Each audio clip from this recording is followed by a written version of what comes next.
Jonathan Chick back with you live with another Shtisel Man episode, and today we're going to explore some potential storylines in Shtisel Season 4. Now again, Shtisel Season 4 has not been confirmed at all, but this video will be an appeal to the writers and producers to get rolling with a new season because there is so much story here and there's so much more material to mine. This is not a case where the TV series has run its course. It's really a case of the series has a good 2 years, maybe even 3, but certainly 2, to continue some story arcs, develop some characters, etc. Let's just take a dive in and see what we got in terms of potential storylines. So starting with our good friend Shulem, our main protagonist. Shulem, his character has evolved, but there's so much more to go, especially when it comes to his love interests and his relationship with his son and his other children. But Akiva and him have still a long way to go to sort of come to a emotional place in their relationship that resonates and has some sort of closure, if you will. What might be more exciting for some viewers is the love interest. So perhaps a storyline would be Aliza from season 1. Let's say her husband that she married dies and she's a widow and she's available again for Shulem. And does Shulem realize that some of the mistakes he made in courting Aliza the first time, and now will he be more man up to court her? Or perhaps you can talk about, let's say, Nechama Yoktan and Nachum split up because Nachum's a scoundrel. And you can see if Shulem and Nechama can get back together and make some magic that way. I think there's a lot there to talk about. Akiva and Racheli, of course. So Akiva and Racheli continuing their marriage and their development, or really starting their marriage. We have not seen Akiva married, period. We've seen glimpses, barely any. So let's see Akiva in a married capacity.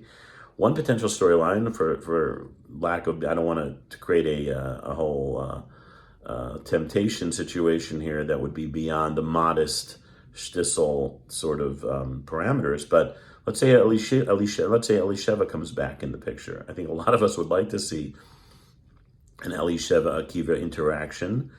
What happens if Racheli, for example, and again, mental illness should be highlighted and should be explained and pursued, and it's great that the series tackles it. But sometimes people with mental illness can have a period of time where they're sort of out, where they're sort of not really functioning well.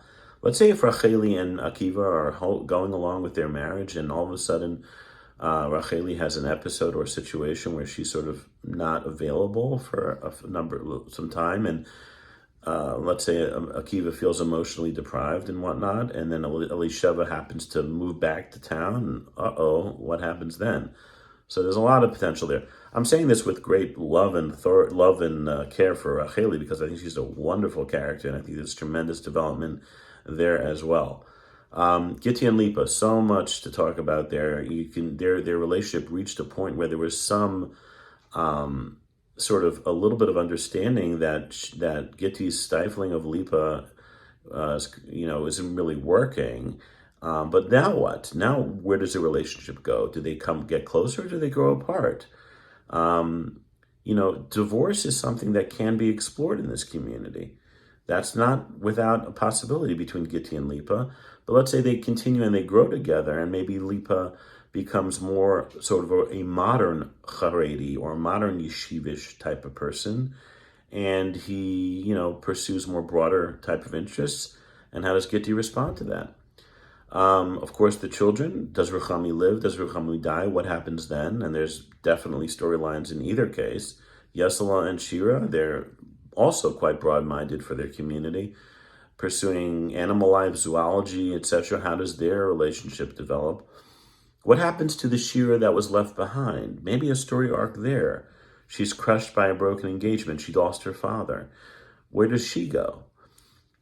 And in fact, this leads to another very, very potent storyline in general, which Shtisel in the first 3 seasons did not attempt to get into so much, which is the off the derech phenomena, the phenomena of those leaving the path of religion. Now, I'm I'm not saying this to promote that. Like, there are some series that Israeli dramas have put out that are promoting leaving the religious path. I'm not talking about that at all. I'm talking about the reality that there are those who have left the path, and maybe someone coming back, and maybe someone even newly observant, then going the other direction. But that's a real issue facing Haredi society, and I think exploring that would be really, really valuable. Tzvi Aryeh and Toby, there's certainly more ability there. Maybe the music career becomes more in focus.